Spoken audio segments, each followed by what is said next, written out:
દોસ્તો આજે આપણે વાતચીત કરવાના છીએ વર્ષ 2025ની શરૂઆત વિશે. 2024 તો જેમ કે આપણે આગલા વિડીયોમાં જણાવ્યું હતું એ પ્રમાણે 70 થી વધુ ફિલ્મો રિલીઝ થઈ, અવનવા વિષયોથી આપણને એન્ટરટેઇન કર્યા ગુજરાતી ફિલ્મ ઇન્ડસ્ટ્રીએ. એ જ રીતે 2025 પણ બહુ જ પ્રોમિસિંગ લાગી રહ્યું છે. જાન્યુઆરી 2025માં 5 શુક્રવારમાં 7 ગુજરાતી ફિલ્મો રિલીઝ થવા જઈ રહી છે. તો વન બાય વન દરેક ફિલ્મ વિશે હું તમને ઇન્ફોર્મેશન પ્રોવાઈડ કરીશ. તો ચલો આગળ વધીએ વિડીયોમાં. ફર્સ્ટ ફ્રાઈડે એટલે કે 3 જાન્યુઆરીના 2 ફિલ્મ રિલીઝ થઈ રહી છે. એક છે કાશી રાઘવ અને બીજી છે વિક્ટર 303. કાશી રાઘવમાં ઇન્ટરેસ્ટિંગ સ્ટારકાસ્ટ છે દીક્ષા જોશી અને જયેશ મોરે. બંને એકદમ ફૂલ પાવર હાઉસ ઓફ ટેલેન્ટ છે અને બંને લીડમાં જોવા મળશે. તો આ બહુ જ પ્રોમિસિંગ કાસ્ટિંગ છે. ફિલ્મનું ટીઝર આપણે જોયું છે. એકદમ કંઈક અલગ વાર્તા પીરસવા જઈ રહ્યું છે. બેંગાલી ભાષા જોવા મળી રહી છે. વારાણસીના ઘાટ જોવા મળી રહ્યા છે અને વાર્તા પણ કંઈક ઇન્ટરેસ્ટિંગ જ છે એવું લાગી રહ્યું છે. તો ડેફિનેટલી પ્રોમિસિંગ ફિલ્મ છે and I M looking forward to it. Next ફિલ્મની વાત કરીએ જે સેમ ડે રિલીઝ થઈ રહી છે 3 જાન્યુઆરીના વિક્ટર 303. આ ફિલ્મનું પણ અનાઉન્સમેન્ટ ટીઝર એટલું સરસ હતું. ઓફિશિયલ ટીઝર પણ હમણાં આવ્યું છે. એ પણ બહુ જ પ્રોમિસિંગ છે. ફિલ્મમાં એક્શન દેખાઈ રહ્યું છે. તો ડેફિનેટલી કાશી રાઘવ અને વિક્ટર 303 બંને અલગ અલગ જોનરની ફિલ્મ છે. જેને પણ જે ઇન્ટરેસ્ટિંગ લાગશે એ જોવા જશે. વિક્ટર 303ના કાસ્ટની વાતચીત કરીએ તો જગજીતસિંહ વાડર છે, ચેતન ધાનાની છે, અંજલિ બારોટ છે, અલીશા પ્રજાપતિ છે અને અભિનય બેંકર પણ છે. તો ડેફિનેટલી આ ફિલ્મનું કાસ્ટિંગ પણ બહુ ઇન્ટરેસ્ટિંગ અને પ્રોમિસિંગ લાગી રહ્યું છે. અને જોઈએ આ બંને ફિલ્મો આપણને કેટલું એન્ટરટેન કરે છે. હું બંને ફિલ્મ જોવા માટે ઇક્વલી એક્સાઇટેડ છું અને if I have to choose one then it's Kashi Raghav અને બીજા નંબરે હું જોવા જઈશ વિક્ટર 303. નેક્સ્ટ ફ્રાઈડેની વાતચીત કરીએ તો છે 10th જાન્યુઆરી રિલીઝ.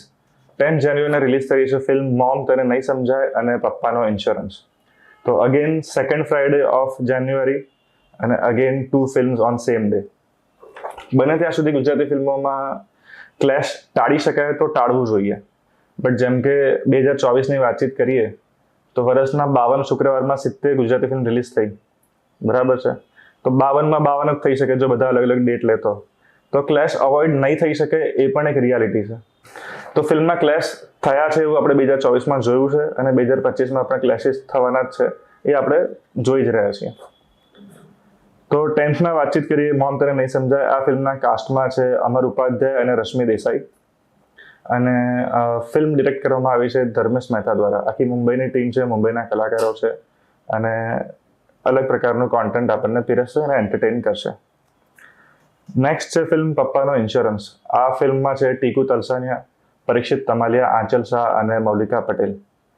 તો આ ફિલ્મ પણ અલગ પ્રકારનું કંઈક કોન્ટેન્ટ આપણને પીરસશે. એના હજી આપણને ઓફિશિયલ પોસ્ટર, ઓફિશિયલ ટીઝર કે ટ્રેલર જોવા મળ્યા નથી. બટ જોઈએ કે આપણને કેવું કોન્ટેન્ટ પીરસે છે અને આશા રાખીએ કે બધી જ ફિલ્મો બહુ સરસ બોક્સ ઓફિસ કલેક્શન કરે. નેક્સ્ટ છે 17 જાન્યુઆરીના રિલીઝ થનારી ફિલ્મ તારો થયો. આ ફિલ્મનું જ્યારે શૂટ ચાલતું હતું ત્યારે એનું ટેન્ટેટિવ ટાઇટલ ક્યાંક સ્વીટ 60 રાખવામાં આવેલું એવું ક્યાંક જોવામાં આવ્યું હતું. I can be wrong but કદાચ આ સેમ ફિલ્મનું નામ પછી ચેન્જ કરીને તારો થયો કરવામાં આવ્યું છે. આ ફિલ્મના કાસ્ટમાં છે હિતેન કુમાર, કાજલ ઓઝા વૈદ્ય અને વ્યોમાનંદી. નેક્સ્ટ છે 24 જાન્યુઆરી. 24 જાન્યુઆરીનો જે ફ્રાઈડે છે ત્યારે પણ ફિલ્મ રિલીઝ થઈ રહી છે. ફિલ્મનું નામ છે ઉમરો and it is from the maker of Hellaro. it is from the director of Hellaro, Abhishek Shah. તો જ્યારે હેલારોના ડિરેક્ટરની વાતચીત આવે તો ડેફિનેટલી ફિલ્મ પાસેથી આપણી આશા વધી જશે. દરેક ગુજરાતી ફિલ્મના દર્શકોની આશા વધી જશે આ ફિલ્મથી કે હેલારો જેટલી એકદમ સરસ ફિલ્મ આપ્યા બાદ ઘણા ટાઈમ પછી અભિષેક શાહ આપણને એક નવી ફિલ્મ આપવા જઈ રહ્યા છે. ફિલ્મનું નામ છે ઉમરો, જેનું ટીઝર આવી ગયું છે. ટીઝર કહીએ કે જે પણ કંઈક કોન્ટેન્ટ આવ્યું છે આઈ થિંક ટીઝર જ છે. તો એના પરથી દેખાઈ રહ્યું છે કે it's a slice of life film. અલગ અલગ એજ ગ્રુપની મહિલાઓ છે જે ફર્સ્ટ ટાઈમ લંડન જઈ રહી છે અને પછી એમના એક્સપિરિયન્સીસ વિશે કંઈક કોમેડી પણ દેખાઈ રહ્યું છે, ડ્રામા પણ દેખાઈ રહ્યું છે. So it looks interesting to me. Next છે 31 જાન્યુઆરીના રિલીઝ થનારી ફિલ્મ ફાટીને. આ એક છે હોરર કોમેડી ફિલ્મ અને આનું કાસ્ટિંગ પણ એટલું સુંદર છે કે જ્યારે આપણે હોરર કોમેડી ફિલ્મ વિચારીએ અને પછી આ કાસ્ટ જોઈશું તો આપણને લાગે છે કે ના ભાઈ કંઈક મજા આવશે. આ કાસ્ટ સાથે હોરર કોમેડી ફિલ્મ એટલે ડેફિનેટલી હોરર કોમેડી દરેક જગ્યાએ આપણને એન્ટરટેન કરી શકે. તો કાસ્ટિંગ બહુ પ્રોમિસિંગ લાગી રહ્યું છે. એનું પોસ્ટર બહુ ટાઈમ પહેલાં આવી ગયેલું અને બીજા કોન્ટેન્ટ હજી આપણી પાસે આવ્યા નથી. કાસ્ટિંગ વિશે વાતચીત કરું તો છે હિતુ કનોડિયા, સ્મિત પંડ્યા એટલે કે કિશોર કાકા, આકાશ ઝાલા, ચેતન દૈયા, હેમેન ત્રિવેદી અને બીજા પણ ઘણા કલાકારો છે. આ ફિલ્મ ડિરેક્ટ કરવામાં આવી છે ફૈઝલ હાઝમી દ્વારા અને આ ફિલ્મ લખવામાં આવી છે ફેનિલ દવે દ્વારા. તો ફેનિલ દવે પણ એક જાણીતા રાઇટર છે અને કોમેડી રાઇટિંગ એમનું ફોર્ટે છે. તો ડેફિનેટલી આ ફિલ્મથી પણ આપણે સારી એક્સપેક્ટેશન લઈને બેઠા છીએ. તો જાન્યુઆરીમાં આ 7 ફિલ્મો રિલીઝ થઈ રહી છે. ગુજરાતી ફિલ્મ ઇન્ડસ્ટ્રી ગ્રો તો કરી રહી છે, બટ શું ગુજરાતી ફિલ્મ ઇન્ડસ્ટ્રી એટલે ગુજરાતી ફિલ્મના કલાકારો, એક્ટર, ડિરેક્ટર, પ્રોડ્યુસર, ટેકનિશિયન, શું એ જ છે? ના, ગુજરાતી ઇન્ડસ્ટ્રીનો સૌથી મોટો પાયો જે છે એ ગુજરાતી ફિલ્મના દર્શકો છે. ગુજરાતી ફિલ્મ ઇન્ડસ્ટ્રીને બનાવવામાં મારો તમારો ફાળો બહુ જ અગત્યનો છે.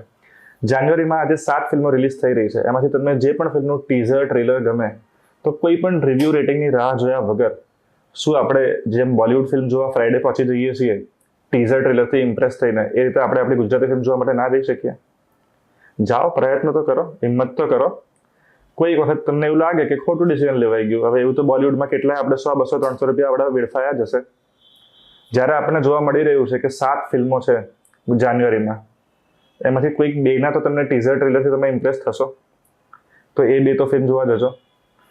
તો બસ આટલું જ કહેવું છે કે ગુજરાતી ફિલ્મ ઇન્ડસ્ટ્રીને આપણે આગળ વધારવાની જવાબદારી જેટલી ડિરેક્ટર, પ્રોડ્યુસર, એક્ટર્સની છે એટલી જ આપણે એઝ અ વ્યુઅર્સ છે.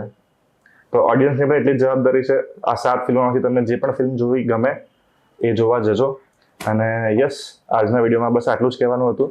મને તો ખૂબ જ આશાથી ભરપૂર આ 2025 દેખાઈ રહ્યું છે, કેમ કે ખાલી જાન્યુઆરી મહિનામાં જ આટલા અઢળક અલગ અલગ વેરાયટી ઓફ સબ્જેક્ટ આપણને જોવા મળવાના છે ફિલ્મમાં. બીજા 11 મહિના જે આપણે જોવાના બાકી છે. તો let's hope for the best. તો જાન્યુઆરી મહિનાની તમને 7 ફિલ્મો વિશે જણાવ્યું, starting from Kashi Raghav, Victor 303, mom તમને નહીં સમજાય, પપ્પાનો ઇન્સ્યોરન્સ, તારો થયો, ઉમરો અને ફાટીને. આ 7 ફિલ્મોમાંથી તમને કઈ ફિલ્મનું ટીઝર, ટ્રેલર, પોસ્ટરથી તમે એક્સાઇટેડ છો અને તમે કઈ ફિલ્મ જોવાનું પ્લાન કરી રહ્યા છો, કમેન્ટમાં જરૂરથી જણાવજો.